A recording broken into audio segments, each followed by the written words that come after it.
ഇന്നത്തെ ടോപ്പിക് ഒരു ലിഗ്മെൻറ്റ് ഇഞ്ചുറീനെ പറ്റിയാണ്. സ്റ്റെയർ ഇറങ്ങുന്ന സമയത്ത് മുട്ട് തെറ്റാണെങ്കിൽ അതിനർത്ഥം ACL ആൻറ്റീരിയർ ക്രൂഷിയേറ്റ് ലിഗ്മെൻറ്റ് പറഞ്ഞ ലിഗ്മെൻറ്റ് ഡാമേജ്ഡ് ആണെന്ന് അർത്ഥം. നമ്മൾ സ്റ്റെയർ ഇറങ്ങുമ്പോൾ നമ്മളെ ഫുൾ വെയ്റ്റ് ഒരു മുട്ടിലാണ് വരാം. ഈ ACLൻ്റെ ഫങ്ഷൻ തന്നെ താഴത്തെ എല്ല് മുമ്പിലേക്ക് പോകാതിരിക്കാനാണ്. തൊടയുടെ വെച്ച് നോക്കുമ്പോൾ നമ്മുടെ നീ ജോയിൻറ്റ് മടങ്ങുന്നൊരു ജോയിൻറ്റാണ്.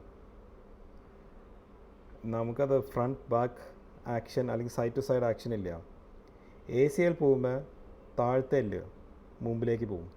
സോ നമ്മൾ സ്റ്റെയർ ഇറങ്ങുമ്പോൾ ലോഡിങ് വരുമ്പോൾ മുട്ട് തെറ്റും. സോ അങ്ങനൊരു സിംറ്റം വന്നാൽ ദാറ്റ് മീൻസ് ലിഗ്മെൻറ്റ് പോയിരിക്കുന്ന അർത്ഥം.